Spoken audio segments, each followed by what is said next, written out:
What's up?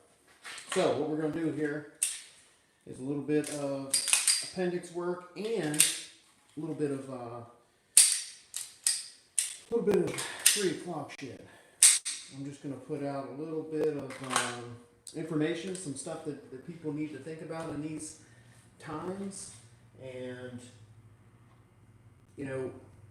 from now to the point where it gets kind of crazy, whether it escalates from here or de-escalates from here, whatever happens, what you do on your daily is going to matter a lot. So we're going to talk about little bits of things on that, a little bit of draw work for concealed or back and forth to 3 o'clock or appendix or 4 o'clock, whatever it is, and get a little bit of work in, and then talk about the difference between kind of going full-blown crazy and until we get there, what's it going to look like the whole landscape of what's going on right now. Pretty insane, really. Even smaller towns, smaller places are being affected to a point where it's pretty crazy. So if you live anywhere close to cities, there's going to be a lot of things in the coming weeks or whatever. We'll see what happens with it. If the National Guard is deployed, or if the military or whatever this crazy shit's going to come down to, the next couple of weeks are going to matter a lot as far as carrying and being vigilant about where you go, how you get there, routes you take, all kinds of stuff. So let me make sure. I don't know if this is even working. Because I didn't get any email or anything.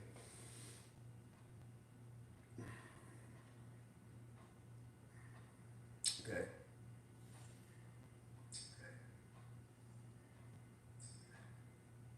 So basically, we're just going to talk about the draw a little bit, and I didn't feel like I had time this week to make a video, but I like to put out a draw video or something pertaining to concealment, kind of every once in a while, and then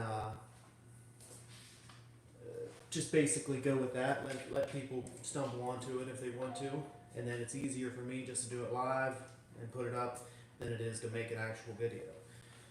Right now, just a lot of shit going on, a lot of things are going to happen. So we need to be pretty slick about what we're doing. We need to start thinking about how to draw in your car, getting a little bit more practice in a million different scenarios, because wild shit is going on. Hey, what's up?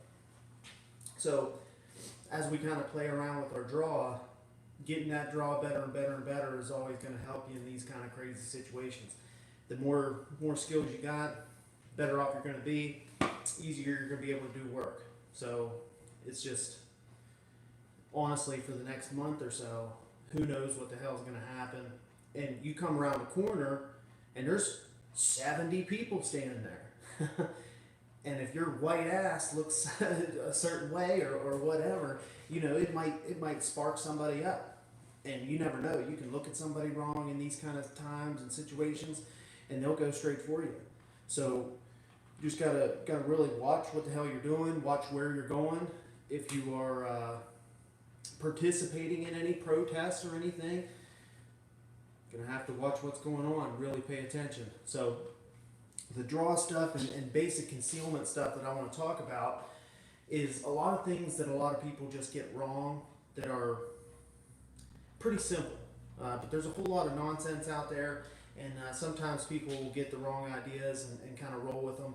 So the biggest thing, especially for bigger guys or any guys that have a lot of real estate around the belt line, the biggest thing that I like to do is go right to the 12 o'clock as much as I can. Get it right up in there. I see a lot of people carrying with appendix where it's like clear over here. And then they have a hard time kind of getting in on it, and they got to do all that kind of shoulder to the ear shit. And next thing you know, they're just kind of slow and inefficient. Their jaw is herky-jerky. So I like to go straight to that 12 o'clock, carry a little bit of a longer gun, goes down behind or below the belt line more than above the belt line, and then you can snatch in on the gun. So what we're going to talk about here is for skinny guys, big guys, doesn't matter. If you get used to going in, not down, but in on your pistol, that's the key to a badass appendix draw. Once you do that, you're good. Yeah, you don't want to be anywhere near all this shit going on, to tell you the truth.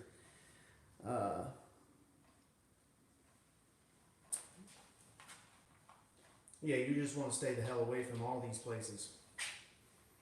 What's up, man? Yeah, get to it. We're gonna do some reps. Just do some draw presentation stuff and a little bit of reload stuff, because people think that the reload doesn't matter from concealment, but hey, guess what? I don't really carry. I carry a full size unit, so I don't carry an extra mag a lot. But you damn sure better believe that I'm gonna carry an extra mag now. With everything going on, like I said, man, you turn the corner, you don't know what you're running into now. It could be some wild shit going on, and you're just driving along, and hey, people got to go places. People still got to do shit. People still got to go to work, go into cities, go into places that they're not quite sure what's going on.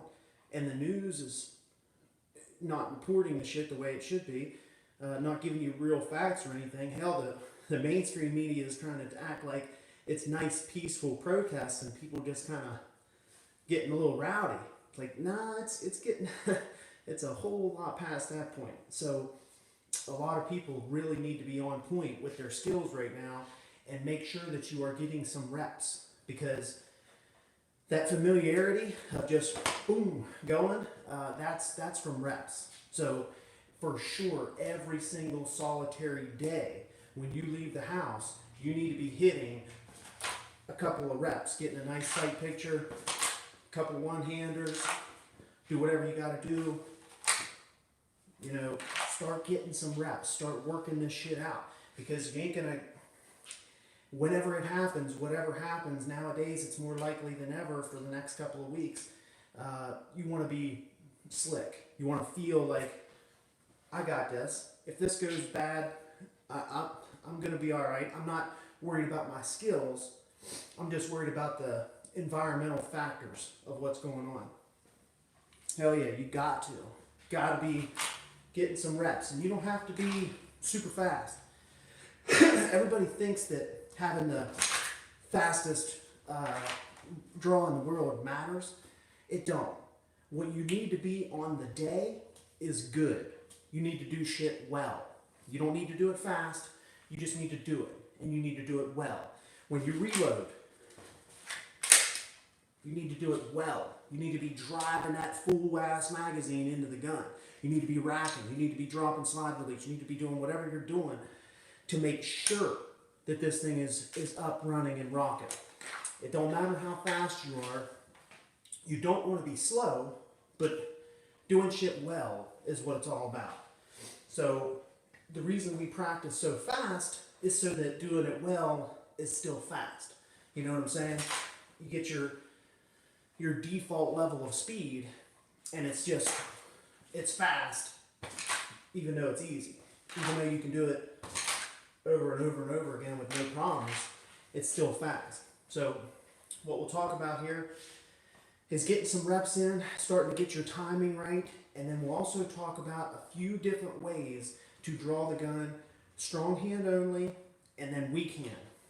If shit is going crazy, and if you do get caught in a situation, you know, let's say it's 8 or 10 people on one.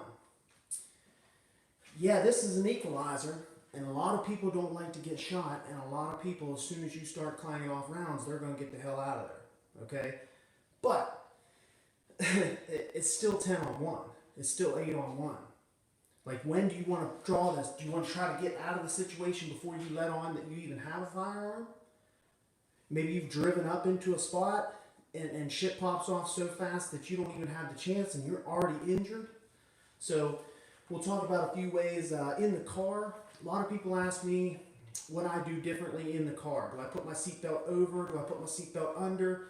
Do I kind of try to play with any of that shit? And I truly don't. I do not play with that shit because, one, the car is your greatest weapon. When you're in the car, that car is what you need to be using. Get the hell out of there. I don't care if you run over 25 people. At this time, right now, you are in grave danger. And each and every person around you is very dangerous. So get the hell out of there. So the car is your greatest weapon, all right? But if that isn't possible and you can't get, okay, you can't get out of there with the car, you need to then exit the car. Because inside the car, all you are is a damn bullet magnet and you're trapped. You're basically screwed. So then you got to get out of the car, use the car for cover, do whatever. So I don't like to have my my seatbelt under my pistol or any of that kind of stuff because I'd much rather just have to move some things and get under there and make sure that I really rip my shirt up, that I really dig down and get my pistol out of there and not have some kind of seatbelt mess or some bullshit going on that I'm not used to.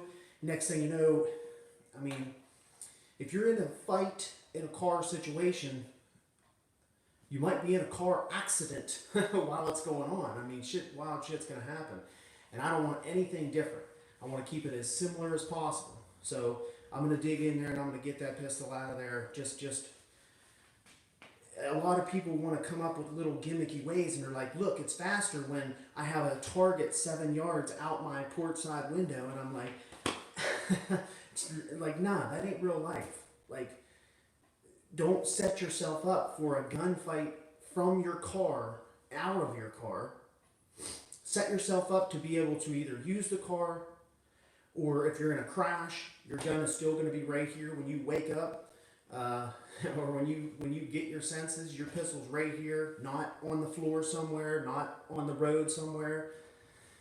Just staging pistols in cars, like, none of that shit. I want that thing right here on me. I know where it's at. I'm right here. My backup or whatever might be in a backpack or something, but I know it's inside of that thing. So all I gotta do is find that. I'm not looking for a straight pistol. If I'm, so there's just too many things that people wanna come up with. Little tricks and stuff for that kind of stuff. Keep it simple. Keep it stupid. Because when you're in the middle of a gunfight, simple is all you can handle. Really. Okay, simple is all you're going to think about. Super duper stupid simple. So when we go into the one hand draw and then the left hand or the support hand draw from appendix, simple, right? We'll just do the support hand stuff right now because it's pretty simple stuff. Now, this is something that you can only practice in dry fire. Practicing support hand draw from appendix, coming across, rolling across, doing this, or if your strong hand isn't completely out of the ball game, we can kind of just go like this. Like, you're going to be flagging yourself or extremely close to flagging yourself during that. So at the range, there's no reason to practice this. We can get plenty good at it. We just practice weak hand, strong hand shooting. But as far as the draw goes from appendix, don't even worry about practicing it on the range. Just do it all in dry practice, always. And all we got to do is kind of the same pluck, pin, and sweep that we do for our spare magazine. And then the same pluck, pin, and sweep that we do for our strong hand draw. Okay? That's basically what we're going to do from weak hand. And we're going to move that garment, come down on the butt of the pistol, bring it up. I like to bring it clear up out and go to my chest. Chances are I'm going to have some use of my arm or hand, right? It may not be good enough to draw the gun. My hand might be busted up or whatever. But unless my arm is completely incapacitated, I'm probably going to be able to pin it, okay? Pin it just enough to slide around and come out, right? So that's what I'm going to do if at all possible. I'm going to use this hand, swing it around, and it's just not a technique you practice at the range. It's something you do in dry practice all the time and work that out and get good at it. If you don't have this hand, I feel, for me personally, that I am coordinated enough to go up around my gun and get a hand on it just like that, rolling it around the chest. Now, if you don't feel that you're coordinated enough to do that, and you kind of bobble it or screw it up a good bit, you can do some other ways. You can kind of come up out, okay? So we go here, come up out, and really kind of shove it in the armpit over here, or get it into a place. Like I said, you're probably going to be able to use this arm a tiny bit. And you can do something like that, or you can come straight out, put it between your knees. Okay, you come straight out, a holster like this, put it between your legs, and come up out. That's probably the surest way. That's probably the best way if you think you're not coordinated enough to do this, right?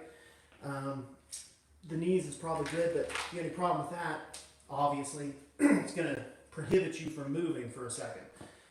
If you're in a situation where you need to be getting going somewhere, especially if you were just injured somehow to this hand, now you're here, okay, best bet, I'm going to get this thing and be piecing out, and while I'm moving, I can get it in my hand somehow. And like I said, you always want to use your limbs no matter what. So if this arm is not incapacitated, meaning it's just dead, right? I'm going to come up, grab that, and make it happen. And you could do it so fast. So it's really not that slow. Under 2 seconds, I can draw with the left hand, come up, swing around, and get a shot off, right? That's if I'm like really trying very, very hard.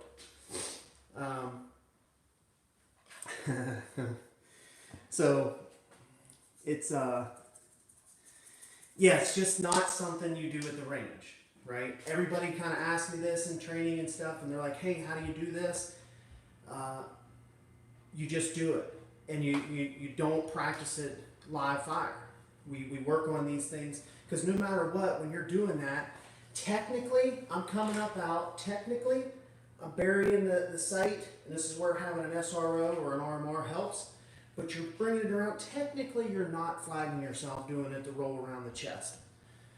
But it's like, any little mess up, any little thing, and you are going to flag yourself. So don't do it at the range. Just do it at home. It's all the same skills. It's all the same shit. Everything is exactly the same. So there's no difference to doing dry fire work on stuff like this or live fire. Who cares? Who gives a shit? So now, strong hand draw. This is something that is going to come up a lot. One thing that I advocate is Craig Douglas's 5-step process for retention shooting and one-hand draw. If you've never seen that, it's solid stuff. It just puts together the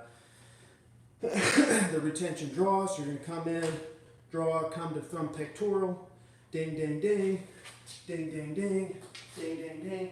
And it's very basic, very simple, and that is something that you can absolutely practice at the range once you get the steps down.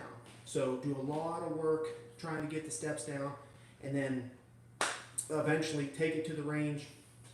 Starts off by, you're going to throw up a blocking elbow or just something to protect your head. I don't really do that. I'm probably just going to kind of come to here. I'm not going to go clear back behind the head. My years of striking and stuff, I'm going to feel much better if I can parry and do a little bit. Yes, you take the chance of shooting yourself in the hand the more you come out here and do shit. That's why we don't want to do this or this, because you don't know where that thing's pointed. Okay? So you want to bring that hand back. I just kind of go over the ear, and I'm big enough to where as soon as I go over my ear, you don't have a very good target. And then I'm going to go thumb pectoral. Thumb pectoral is the shit.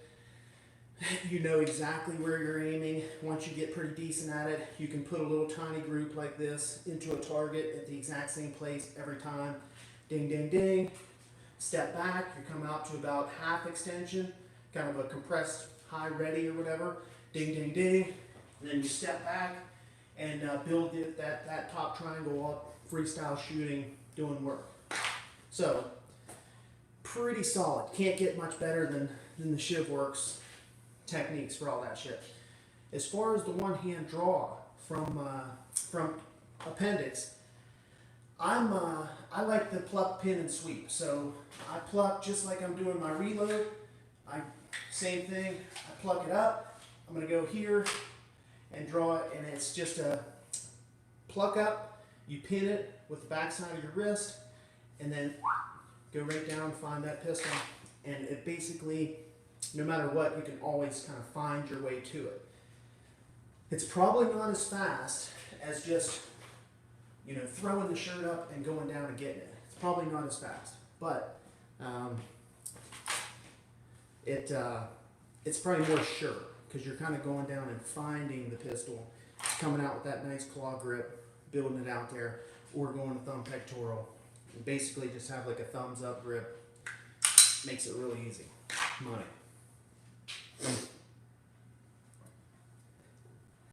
Oh.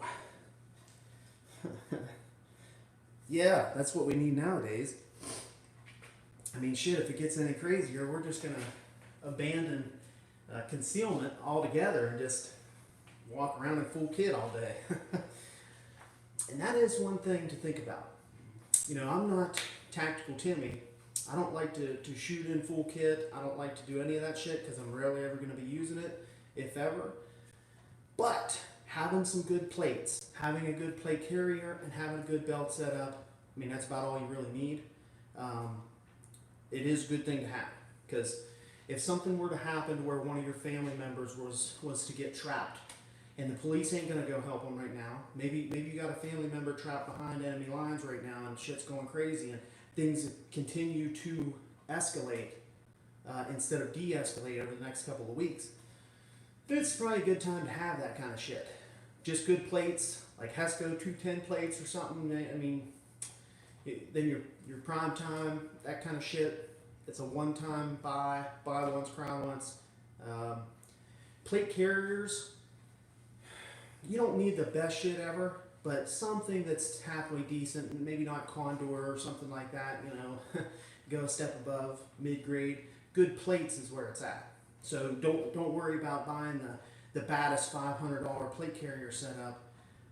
Buy good ass plates, and then just a mid-tier, whatever, something comfortable. It's just got to be comfortable.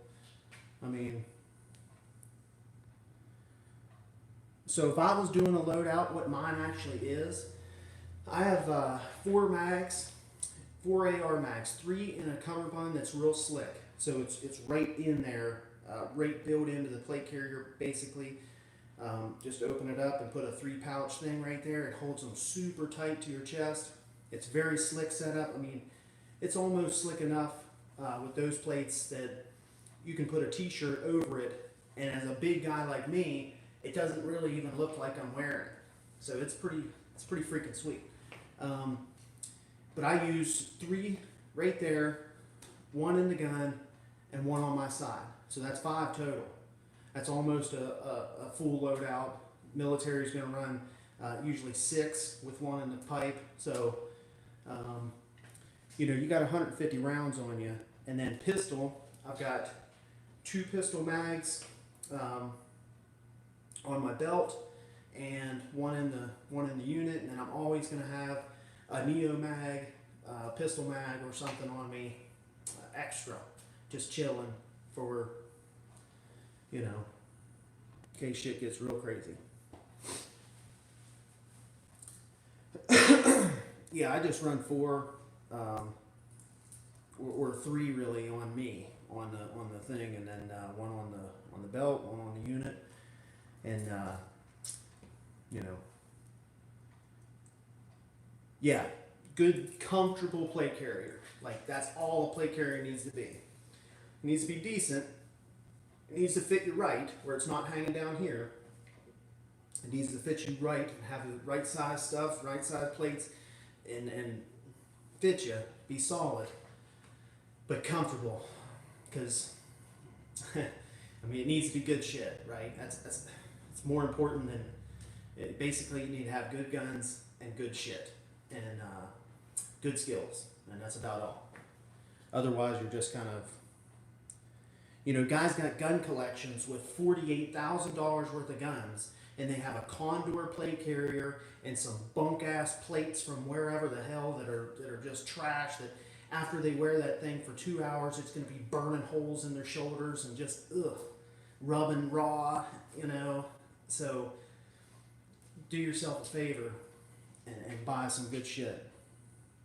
And it just hangs in a closet. It's not. It hangs in a closet, all set up, ready to go. I rarely ever break it out and use it, but I know how to use it. I train with it. I just don't film me training with it. One day we'll do some shit like that. I got Scott's coming up to use the range this week on Saturday for a private. So I'm going to talk to him about doing some things maybe in 2021. Try to get one off weekend and get him there at the farm and with a couple of guys that he knows from around this area. Maybe Mike Green from Green Ops, come up and have like a cool tactical class with some dudes that have done some shit. One thing I like hearing about 430, one hand draw is easier. Yeah. Definitely, one hand from 430 is, a little more natural and normal to do. But for me, out to about 330 is kind of where I wanna be. But I try to make my draw from appendix and my draw from like 330 as similar as possible. I mean, draw from 330 is gonna be just throwing that shirt up underneath my armpit. I'm rolling a little bit, and I try to just make one smooth roll through and kind of continue that circular thing that we do here, but just from over there. Basically, instead of a circle right in front of you, it's just kind of a circle over here. So all the exact same shit. I use the exact same grip. So I grip with a thumbs up grip and come up out. And then basically as I'm coming up to meet or extend, I'm just kind of bringing my head back normal, so I'm not going and trying to find the target. I just want to stop my head from moving as soon as possible. So something like that.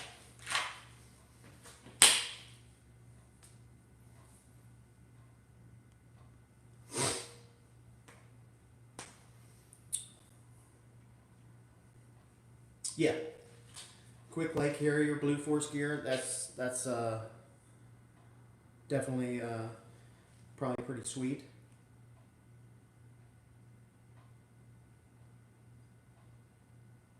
Yeah, for sure.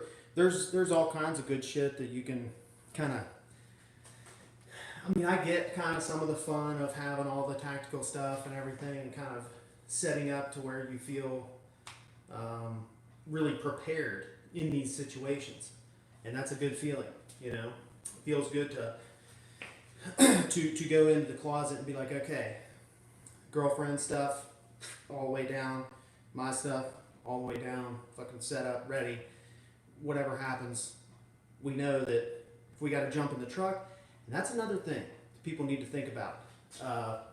Having a vehicle that is capable, having a vehicle that's set up, and what's in your vehicle right now. Like if we did a tour and just ripped apart your vehicle, what would be in there? How much good shit is in your vehicle? Because that's going to really come to play. You never know what's going to go on with this shit. You get stranded in the wrong part of town, your vehicle is your castle. At that point, what's in there? So I know mine, I have a big bag full of like survival shit. Basically, I just watched a video from that Fieldcraft Survival, Mike Glover. That guy seems like he's got his shit together. I like the way he presents shit. And he set up a bag, and I was like, yep, that makes a lot of sense. So I went through mine and kind of pimped it out, put some other better shit in there, a little bit of this, a little bit of that. Got that. Got 2 full trauma kits Obviously, I need them for teaching and stuff. I need lots of first aid there on site with us. About 4 tourniquets altogether, 2 in each trauma kit. You know, pile of shit. Got a 6-pack of big old waters. At minimum, usually I have boxes of water in my truck from work and all kinds of shit, but just a lot of good shit to have, man. And that's a huge key that I think people just kind of forget about. Like, what's in your vehicle? How good is your vehicle for these situations? Is it full of fuel? Because I know a lot of people run around with a quarter tank of gas, and I'm like, dude, that's the first habit to get into, is never let your car go behind or below half a tank. Haven't rolled with a ballistic helmet yet. Me neither. I haven't gone quite there yet. I'm not getting a helmet until I have the extra income laying around to get a set of nods, which will eventually happen. I mean, I'll do that for sure, because that's just another insurance policy. We travel by night. There's a lot of things that you can do if you have night vision. Working transitions right now. Used to think sudden jerky movements. No, yeah, you never want to be jerky in transitions. Like, when you're starting out, so I tell people to push and really get off of targets and get the hell out of there, but that's only when people are starting out and they have a problem going fast. So a lot of people want to just sit there, ding, ding, ding, ding, and they're just sitting on targets. So I want to get people off of targets, like get the hell going. But then as you get better, and then anyone that's got natural speed that can go kind of fast, you want to just flow. So if you watch a couple of the last videos I've done with the flow drills of a bunch of transitions, especially the closer they are together. If you have a 90-degree transition, you want to push pretty hard, but then you can kind of suck in a little bit and push back out, and you can slow all that momentum down. But if they're short transitions, just, I mean, going right across. So if I have 3 or 4 targets set up, high, low, when I draw and roll through them,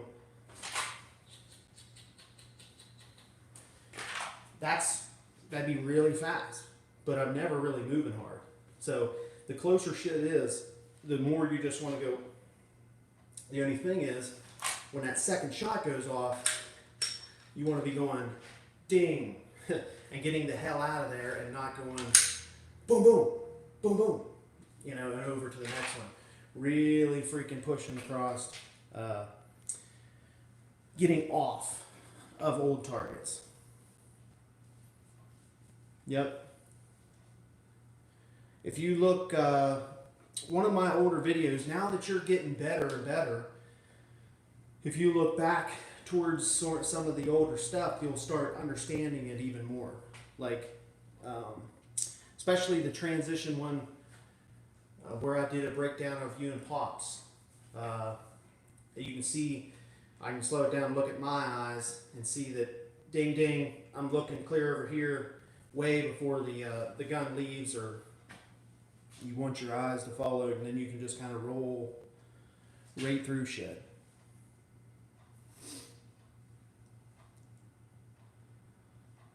Yep. So if we talk about appendix stuff, the biggest thing that I believe you guys need to get down is that coming in on the gun. Doesn't matter who you are, what you're carrying, anything. If you come in on the pistol, you'll get to it 10 times quicker. You'll be able to come up out and have a solid grip 10 times faster. Like nothing, there's nothing to it when you understand that. Everybody that has a problem, you know, even guys that can draw fast, but it looks like this, that's all just because they're going down to get that gun. They're digging to get that gun. So all we got to do is, boom, come up out, The best way I've found to teach people to get it is just stage your hands about like this, and then do one-handed draws, where you kind of just throw the gun up out.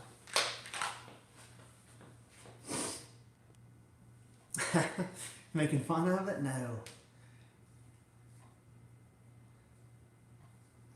Yeah, see, that's the thing with transitions. They're so hard to get to that point where you're fast without being jerky. You want to get moving. You want to push, but you want to push off the target and roll like landing.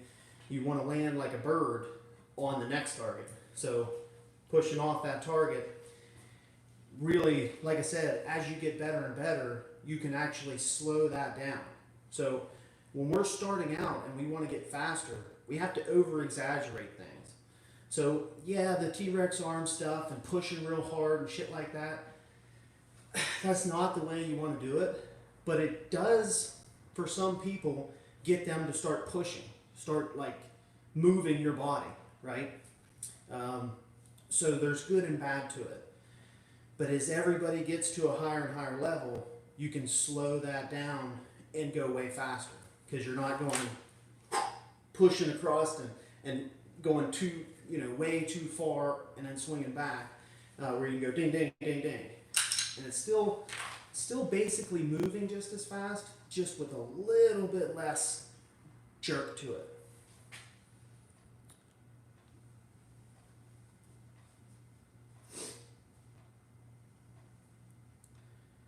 Yeah. I mean, if you take a little time here and there and then think about things, like, I have a lot of guys that they get to about the second week with me and they're like, I just want some time now. Like, I'll hit you up in 2 weeks or whatever. And I'm like, yeah, fine, do it. Because it doesn't matter to me any. But they've got so much to try to practice and so much to try to change. They want more and more time with it, and usually that's for the best. When we did our sessions together, Josh, how many times did I tell you that 3-4 months from now, shit's gonna start clicking? You can't get it all done so quickly.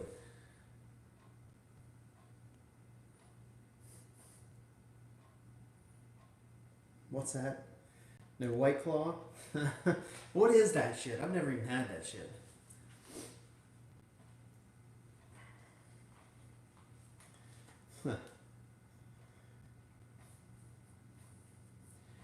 Well, you can get away with doing whatever if you, shoot video all day long and do drills over and over and over and over again. I mean, hell, anybody can look pretty slick.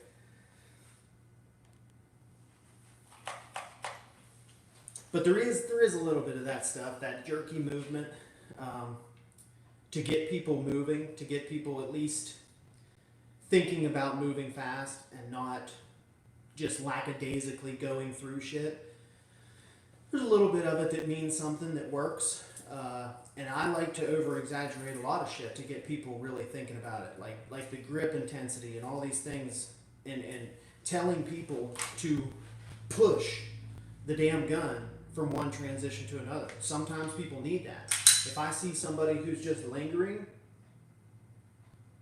I'm going to tell them to start pushing. I'm going to tell them to start pushing their ass around to make that gun go somewhere. Like, we just can't sit there and stare at the same target. Push that son of a bitch. And some people have to do that. Now, other people I have to say, whoa, relax. You are like freaking ready to rip. And it's like, just calm down. You'll go 10 times faster. Just go easier.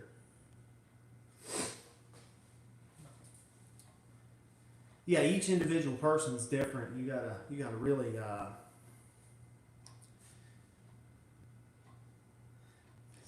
water. Yeah, I don't think I've ever had that shit. I thought it was just a drink. I didn't know it was alcoholic.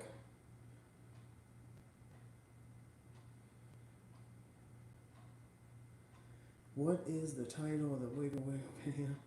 Oh shit, I don't remember. Something about Reed Hendricks.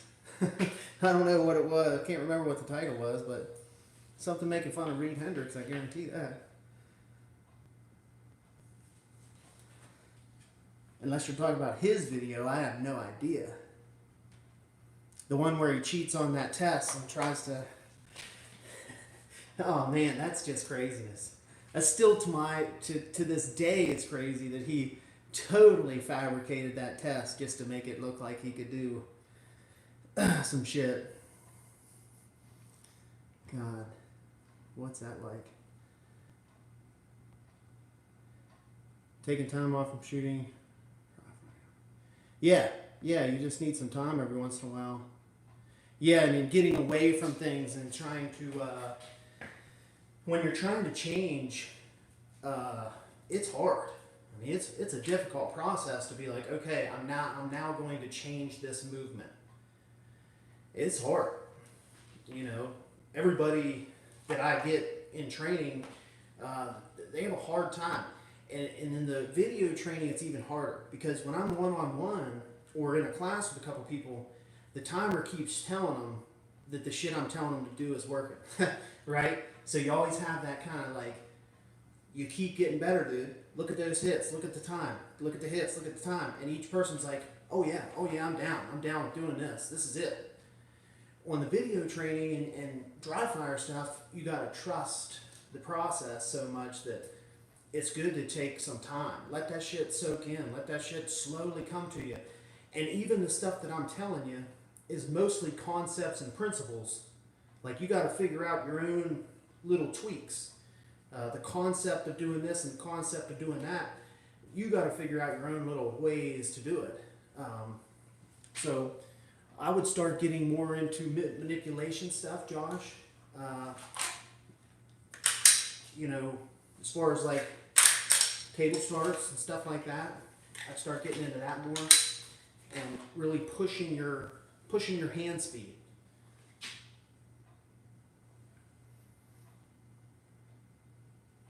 Oh yeah, every time. Same with anything. Give your body a little break. Give your brain a little break from it. A little mental break. I've been kind of on a little break myself. I mean, I've been teaching a ton, but as far as my own practice, I've just been kind of going to the range, getting some reps in, getting some rounds in.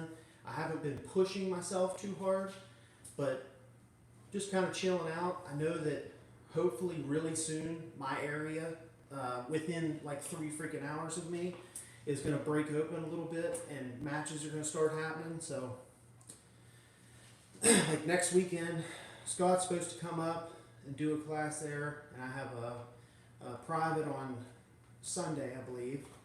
So that kind of takes another weekend. And that's another thing, man. It's hard for me to get out and compete even when the damn Corona shit lets go.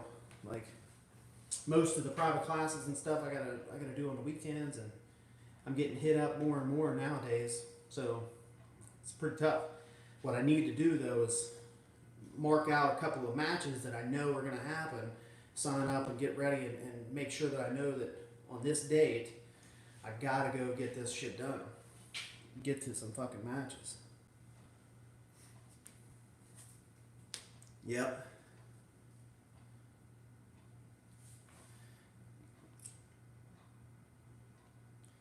Yeah, it's good to get a break in, especially with all this shit going on, may as well. Can you be just as fast from AIWB versus OWB? Yeah.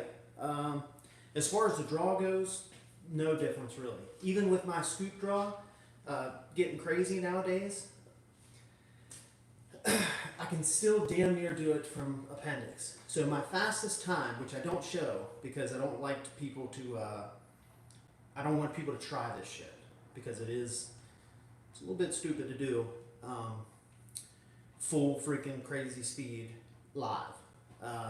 But from appendix, I've hit a 4.9 before at 3 yards, just going pow, and smacking the target, shooting about right here at like nipple level, just seeing my SRO and going ding, or a holosign I think I was using. But I don't like to do that because there's like people on Instagram that'll tag me and they're trying to do like crazy stuff or shit that they've seen me doing. I'm like, just give it a year. Just give it another little bit before you do that live. You know what I mean? Just marinate in this shit a little bit longer so you don't blow your fucking fingers off. You know what I mean? It's just, but my scoop draw at this point, like really close distance, I can hit like super freaking fast. I could get in the fours a lot. Like even a couple build drills I've done lately, I've had 0.5, couple 5.2, 5.4 draws, and actually getting hits. I don't know how. I mean, I'm throwing the gun up so fast that when it comes to here, and as soon as I see the tip of my SRO come into the target, I'm just boom, and then I stop as I'm shooting. So, boom, like that. And I've found a way that basically at 7 yards and in, I know I can hit. If anything, I might be a little low, but I'm centered, boom, boom, boom, boom, boom, and I can just kind of drop. So, it's kind of luck, but I've gotten it to the point where I can do it.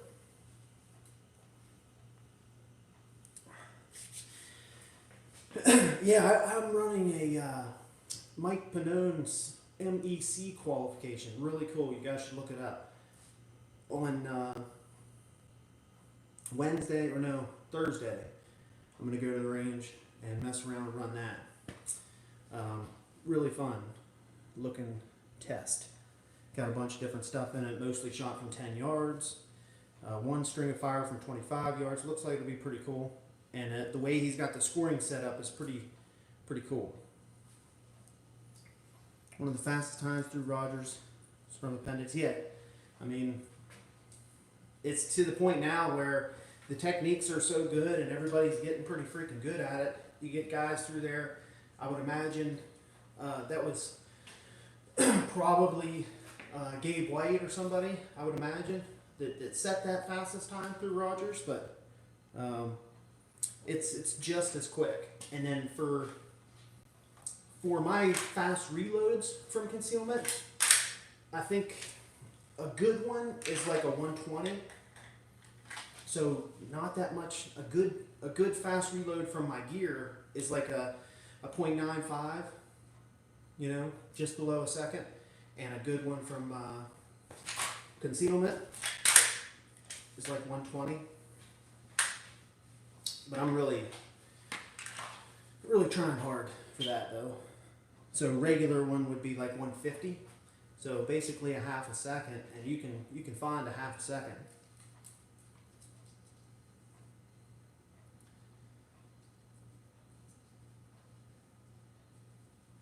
Big dot guy, but with irons, do you ever try shooting through the sights? I don't know. I don't know what that means really. Through the sights. I shoot irons target focused 100%. Unless I'm shooting something extremely freaking, well, really even then, I don't really ever do front sight focus. I'm usually always target focused. Yeah, I'll do that basically always. So with my iron sighted pistols, which I have right here, airsoft, I'm just using a fiber optic and I'm using it like a dot. So my index is always good. And it's funny that so many people talk about grip angles. Glock grip angle, this grip angle, and this grip angle are not the same, okay? But I can throw this gun up immediately and be perfectly lined up. It's weird how that works. But my grip on the Beretta is slightly different. It's slightly less canted, and slightly more at the back because the grips are a little fatter and they have those palm swells that I can really. And then the trigger guard is longer, so sometimes I'll just put my finger on the corner of it or up on it, doesn't matter, same thing.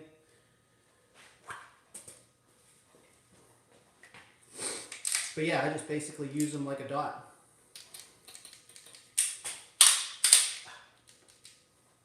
This thing is a blast. I need to get some footage shooting with it. I usually bust it out, once every other range visit, kind of do some concealment work from it, just kind of work with it. It's good practice, double action. This one's so easy to shoot that it's not as good a practice as like maybe a gun without a good trigger would be. But this thing, throw it up and just kind of calmly relax and just shoot intuitively, instinctively. You just do work. And it does feel just really freaking solid. I mean, it does. It's just the single action is like, so it's got some take up, which I like, but it is super, super awesome. It's got a 12-pound hammer spring.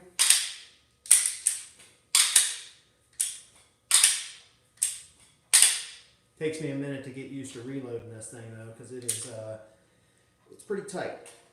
You got to come in at the right angle. So if you notice, I put my finger way up there and then I throw my thumb over, and that ensures me that I get close to that right angle. And then a lot of times I'll do a lot of strong hand, weak hand work with this thing, with the double action trigger. Kind of work that weak hand trigger finger. Yeah, that thing's it's a blast to shoot.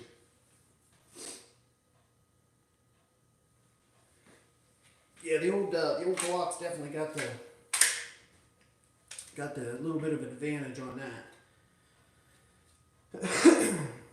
Reloads are pretty easy. I have one of those big tungsten guide rods coming. I'm going to try one of those out. Humble Marksman sold me on one of those, so I'm going to try that. What's this say? Co-witness. Co-witness for dots. So everybody gets this wrong. I don't know what the deal is with co-witness, but everybody wants to co-witness the dot and the iron sights. And that is not cool. That's not what you're supposed to do. We want the iron sights to be independent of the dot. We want the dot to be independent of the irons, really. So when you line up your iron sights, the dot should be sitting just above them. So whatever zeroing you have to do, but I don't know. I don't like irons at all. I like that in a pinch, I can kind of reference that if I wanted to, real close up maybe, if I didn't have a dot, but I wouldn't have to worry about that anyway. So if anything, I just use a tall front. With this particular pistol, I might put a tall front on it, but I don't think I will. I think I'll probably just leave it just like this. But if I'm going to carry it, I probably should have backup sights on it, but I feel confident enough, even if my SRO goes down, I feel confident enough in my index points that I can hit, like that video I did about shooting through the window and using the top of the armor and shit. Out to 15, 20 yards, I can hit A's and C's with no dot whatsoever, just using basic instinct and shit to go off of references.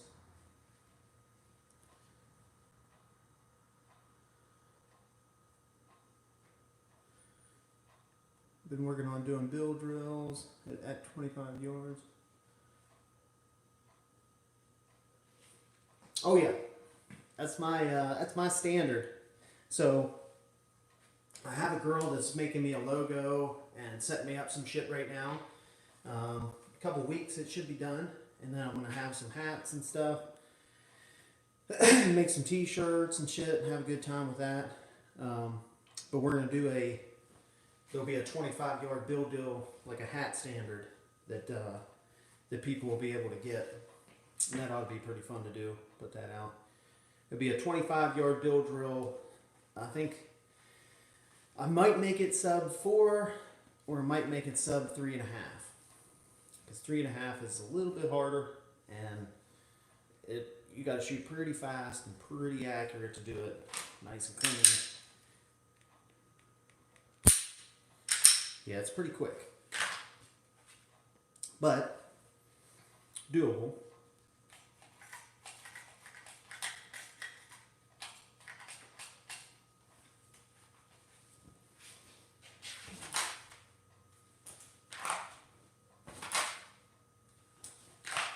The shit that I do from appendix, just to try to keep fresh, is just some basic draws where I want to come up perfectly every time. Just picking a good spot to aim at.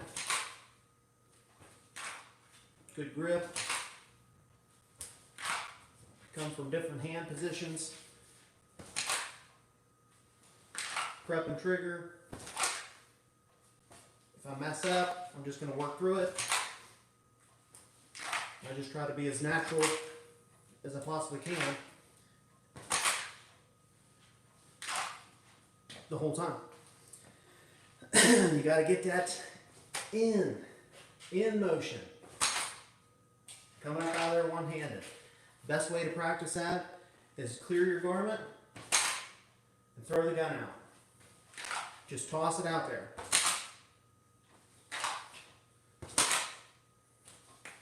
And then you can start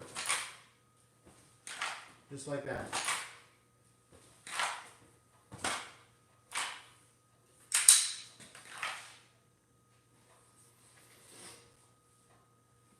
This is an SRO, Trijicon SRO. My favorite, definitely my favorite optic. I mean, I love the Holosuns, RMRs, I mean, basically anything. But the SRO, man, it's where it's at. It's pretty sweet. Pretty sweet. So yeah, the shoulder doesn't move. Yeah, of course. It takes a while to get to this point with your appendix draw, to get slick and fluid and same thing every single time. But it's not that hard. You got to force yourself to change the movement patterns. Force yourself to just do as little as necessary. As you notice, some internet trainers that shall not be named, they'll tell you to keep your elbows real tight to your, sides. And if you notice, they're not very good. So I tell people, go ahead and flare them elbows. So I'm here. What's wrong with that? And then the elbows come in. So flare your elbows all day.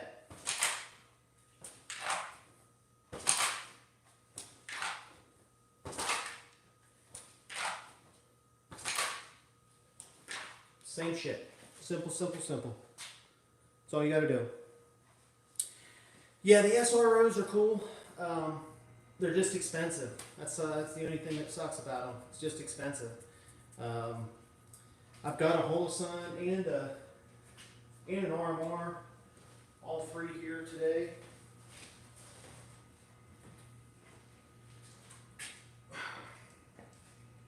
Got a Holosun and a RMR. I don't even know what number this one is, what thing it is, but yeah, prime time. Prime time. Love them both. The RMR compared to the SRO and to the Holosun, I mean, it is a little bit smaller for sure. But if you work with an RMR for a long time, it will make you a better shooter. When you get really good at presenting this thing perfectly centered up in that glass, and switch to something that's a little bit bigger, it feels like nothing. It feels so easy. This is a Gen 5 34, Gen 4 34. Pretty awesome. I was shooting the video with my girlfriend and me. I was shooting this old girl.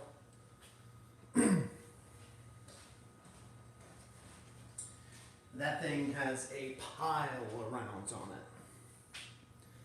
Still runs like a champ. Still runs like a champ. Yeah, you can't go wrong with the RMRs, but man.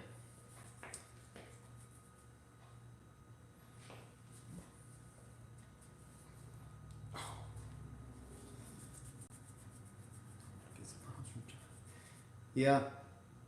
Yeah, I'll be talking to him this weekend. On Saturday, he's coming up to use our range. Which will be cool. That's the first time he'll be using the range. So he's only probably an hour from the range.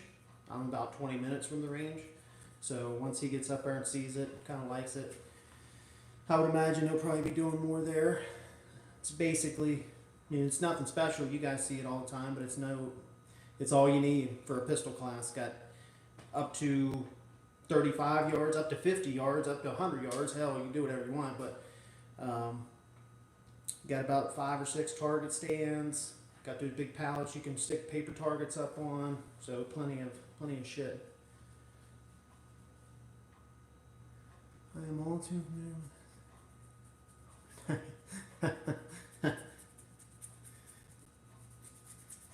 Yeah, well, you got her fixed up though. That's all that matters.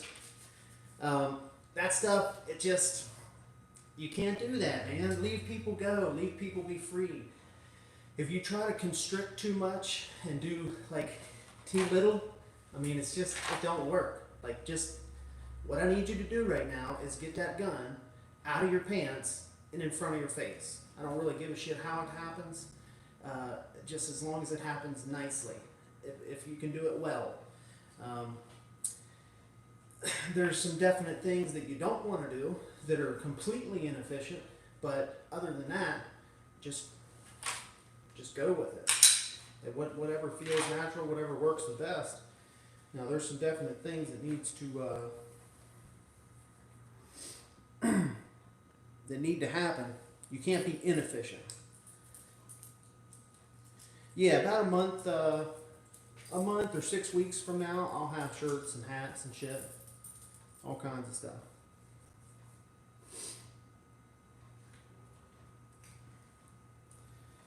Drawing a blank, who shows this? I don't know. Somebody who trains a lot, but doesn't seem to get any better.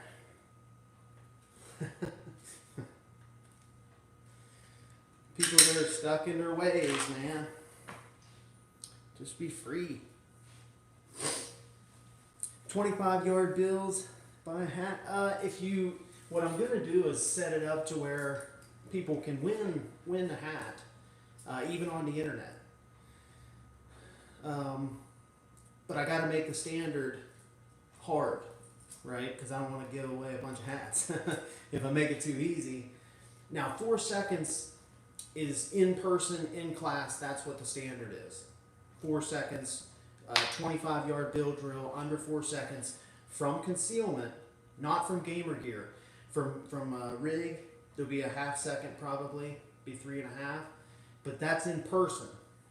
To do it over the internet, I'll probably make it 3.5, because that'll be pretty hard. For me, I'm pushing pretty hard to see what I need to see to shoot a 3.5 second bill drill clean at 25, and be confident about it, because even no matter how good your recoil control is, at 25 yards, that dot's a moving, that dot's a bouncing. So you basically have to trust your instincts well enough to go ding, ding, ding, and let the gun kind of. What I like to do when I'm doing shit like that is I almost like to weight the gun down and make the gun pick up my arms. So not much different than I do with my strong hand. Instead of trying to force and control recoil at the wrist with my strong hand, I kind of make the gun go boom, boom, boom, and pick my arm up. That way I can control where the recoil goes, and I can see the dot come back down, ding, ding.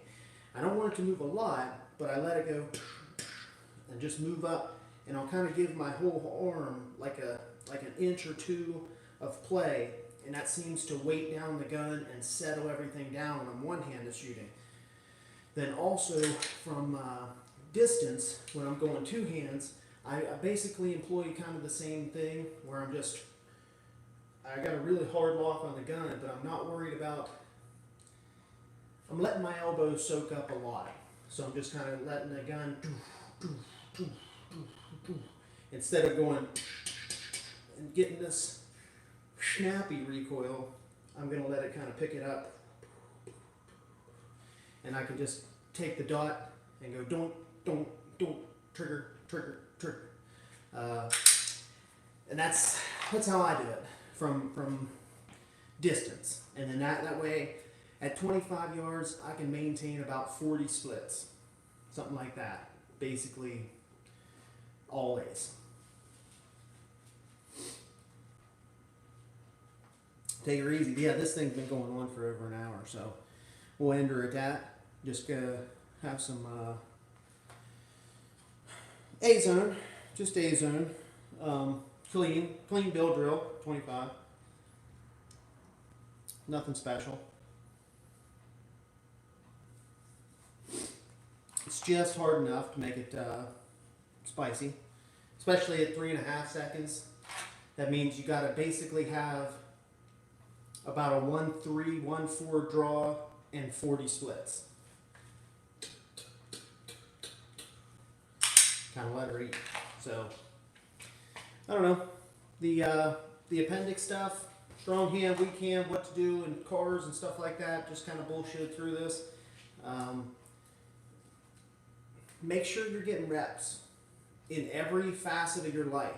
When you pull in the garage in the evening, or when you pull in the driveway in the evening, get a couple of draws in you while you're in that car.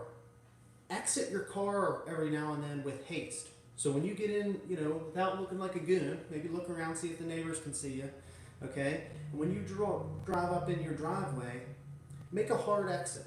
Get the hell out of your car one time. Kick the door open, pin that door, deck your pistol if you've already drawn it. Play around with a few things. Play around with a few of these simple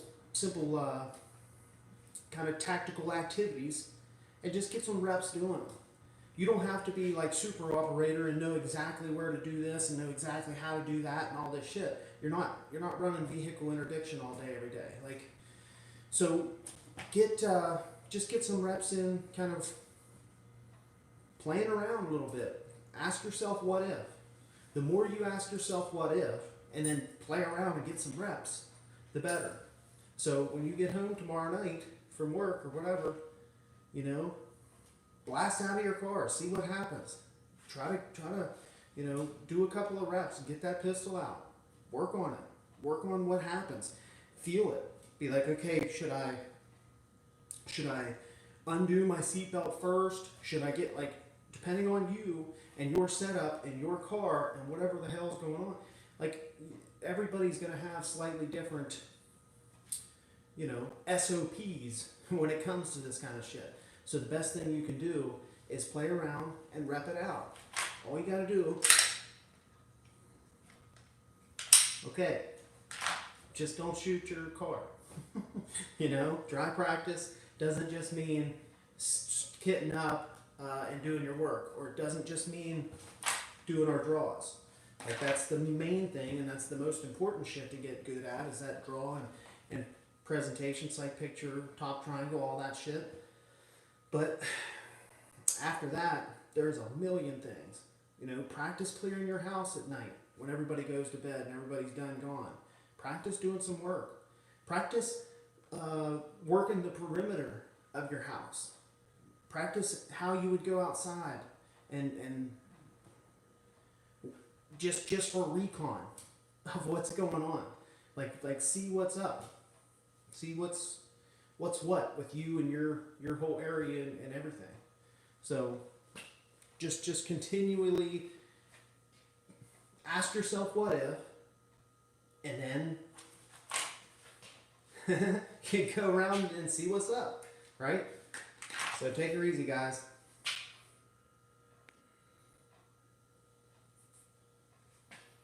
Oh shit.